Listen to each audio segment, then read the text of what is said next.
I've always had a dream of turning our century-old family farm back into a self-sustaining homestead. I decided to chase that dream, and earlier this year, I moved onto the property and quickly got to work.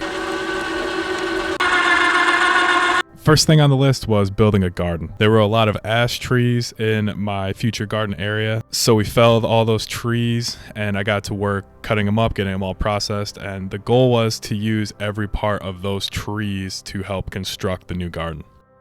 The bigger logs I dragged into place to create raised beds, and I used some of the smaller branches and I sharpened the ends of them to make stakes to drive them into the ground to hold the raised beds in place. I had a few raised beds from our old garden that I moved down into our new garden area, but we knew we were going to have to expand our garden a lot in order to reach our goal of self-sufficiency, and every bed that we put in this year was built from material from our own land. I'm really pleased with how they turned out. All the beds that we made from these logs are huge. We grew a lot of food in them this year. They didn't cost anything. I didn't have to go to the store to get any material, anything like that, and they should last a really long time. Another idea we had for using these logs was a huge trellis right in the middle of our garden. I picked out a log that had a lot of different branches coming out in many different directions. Cut all the branches off, I buried that log in the ground. The idea was to bury a couple more logs similar to this one and run logs in between the branch pockets and then hang cattle panels down and use that as a trellis.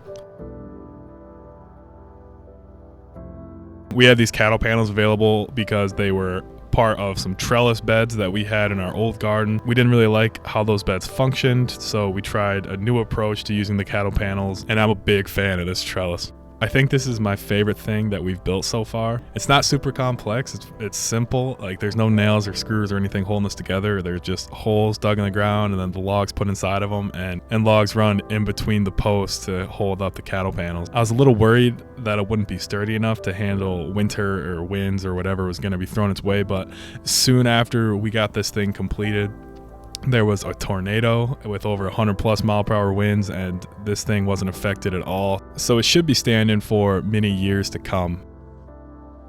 We used it as a tomato trellis, and we kind of got a late start on everything this year because I had to build my garden, and we have a short growing season to begin with. But we still got a lot of tomatoes, and next year I have a goal of having my tomatoes reach the very top of the cattle panel. So all the raised beds and the trellis that I made took up a lot of the bigger logs from the trees that we felled, but I still had a lot of the tops left over. So my plan for the tops was to make a hugelkultur. So I got them all piled up. I went through and lopped off all of the tiny sticks off of the bigger branches. It was very painstaking work, but I eventually got a huge pile of sticks, and I threw some grass clippings on there, some leaves from our forest, and then I threw some more sticks on top. And then my cousin came over with his tractor and covered the pile with soil, which saved me a lot of time. And I planted some sunflowers and some other seeds on top. The plan is to let this sit for a year or two before I really plant it, to let all the organic matter break down. But everything I planted in there this year did really well, so it might be sooner rather than later. After I completed the hugelkultur, I got back to work filling in the rest of our garden area with raised beds. I put a bed on our back fence of our garden area, and the idea is to make that a bean bed and let the beans climb up the fence, so I'm using as much of our space as possible. This one log was split down the middle, so I cut it in half and I used the halves of the logs to make the edge of a raised bed, and I put a log into the ground for support, and then for the second support I did a Y branch. So these Y branches are supporting the ends of the raised bed, and they double as a trellis. So I ran a branch in between the Y branches, and it functions as a trellis for tomatoes or beans or anything else. My next big project was what we call our mega bed. So we had a few logs left over from the trees that we felled to clear space for everything, and we also had a couple more trees that were knocked down during a tornado. So we had a bunch of logs laying around. I was gonna make them all into their own raised beds, but I decided to just keep them all intact and combine them to make one giant raised bed. And this thing is huge. It's over 30 feet long, and I planted carrots in it this year, but next year I think the plan is to make some trellises all along here and plant it full of tomatoes and maybe peppers.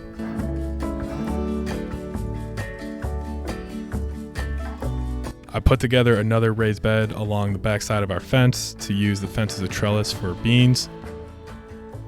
And then I got to work on our individual triangle beds. The idea behind these triangle individual raised beds is we had some space in between our hugelkultur and our other raised beds, and we wanted to do some tomatoes, some cabbage, and some zucchinis in ground, and we thought it'd be a better use of materials and soil to build individual raised beds for these plants instead of doing in-ground rows, because there's less space you have to maintain, less to weed, and it uses less soil to just have a bed for each individual plant instead of doing rows and planting in a row.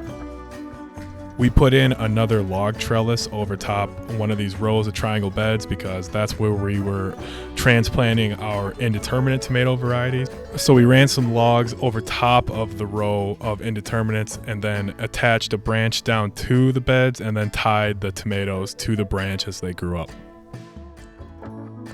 And for our Romas and determinate tomatoes, I used some sticks from the trees that we felled and turned them into stakes and tied the Romas to them. These worked pretty well. I just always underestimate how big these plants are going to get when they reach maturity. This winter, I'm going to go through and make a huge pile of stakes for these Romas next year, and I'm going to make sure they're huge so they don't get outgrown by the plants again. So that's it for my garden construction. I put in a lot of new raised beds and trellises, and they were built using the materials we had from the trees that were felled to clear space for this garden.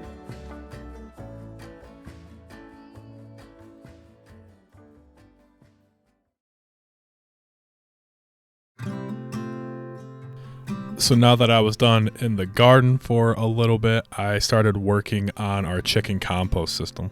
I get food scraps from our local grocery store, so I needed to build a pretty big compost bin to be able to accommodate all of the organic matter I was going to be throwing into it. The plan was to put some posts into the ground and weave some sticks or branches in between the posts to make some walls and create a bin to put all my compost in. I started felling trees that were about the size of the posts that I needed, and I picked these trees because we're going to be logging our property later this winter, and our forester went through, marked all the trees that we're going to be taking out, and he said we can take out any of the small ones because it's not worth the loggers' time to deal with them, so it was perfect.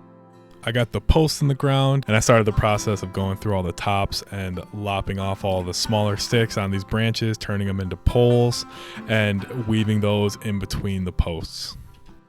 This design's worked really well for me so far. It's very big and can hold a lot of food waste and compost, but I need to build one, probably even two more right next to this to get my compost system to the point where it needs to be for us to be self-sustaining. Next, I moved on to my food forest. I had a lot of fruit trees and bushes that I just planted this year, and they all needed to be mulched, and there's a lot of grass pressure in this area, so I used some logs to make a raised bed around each bush or tree, and I used some stakes to hold them in place and fill them with wood chips, so hopefully this creates a border that keeps the grass off them a little bit. This seems to be working better than what I used to do, which was just mulch a large area around the tree. It seems like after a year or two, the grass would just kind of grow through the chips. So hopefully with this method, the logs kind of provide a border and keep the chips piled up to keep the grass from coming through. Another thing that needed to be done in my food forest was pruning and trellising my raspberry patch. I planted these raspberries a couple years ago, and since then they just absolutely gotten out of control and they took over the area completely. So my plan was to really prune back the raspberries and use logs to build a trellis on each side of the patch. But before I started really clearing out some of the canes in the patch, I transplanted some behind my hoop house in my food forest and created a whole new raspberry patch. And this time I'm building a trellis right away for all these new canes, so hopefully this patch won't get out of control like the other one did. After I had all of the primocanes transplanted into the new raspberry patch, I got to work on my existing patch, really pruned everything back and built these log trellises on each side of the canes. And hopefully this kind of creates a border for the patch, so I know that if any canes spread out past this, I'm just gonna prune them right away and kind of keep this orderly. And it should be easier to maintain and especially harvest everything, because this year it was kind of a nightmare with how overgrown and unorganized the patch was.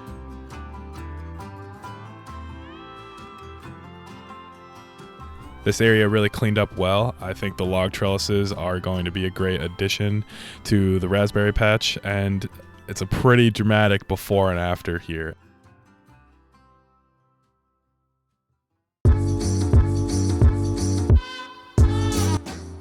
So that was the list of the projects that we completed using logs and materials from our own land. But I also wanted to include some of the projects we completed where we still used logs, but it wasn't something that we built completely from logs. Like our chicken coop, for example, we used logs that were blown over from the tornado that came through. We used those logs as our foundation. So far they've worked well. They've really helped us level off our coop because we're building on the side of a hill. So that was a little tricky, but we figured it out, and I really liked how our coop turned out. Next was the mobile shelter for our meat birds. The idea was using logs instead of wheels to be the foundation of the shelter, and I can slide it through the grass when I needed to move it. I was actually surprised with how mobile this structure turned out to be. I wouldn't say it was easy to move, but it wasn't a challenge, and I didn't have to move it too often. But using the logs instead of wheels or anything else like that saved us a trip to the store, and we were able to completely construct this shelter for our chickens with materials we had on hand.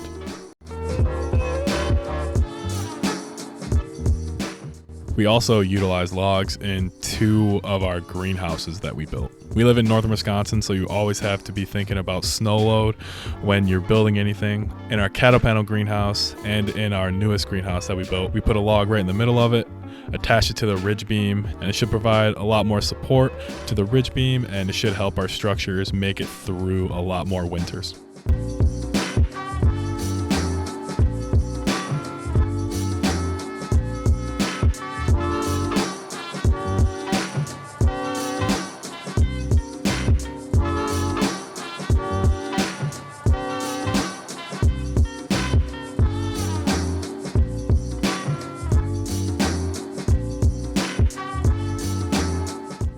So that was everything we built this year using logs, and we're always trying to use materials from our own land whenever possible. The good news is we're going to be clearing out a patch of woods that we have and trying to turn it into pasture, so we're going to have plenty of logs available to build whatever we're going to need for many years to come.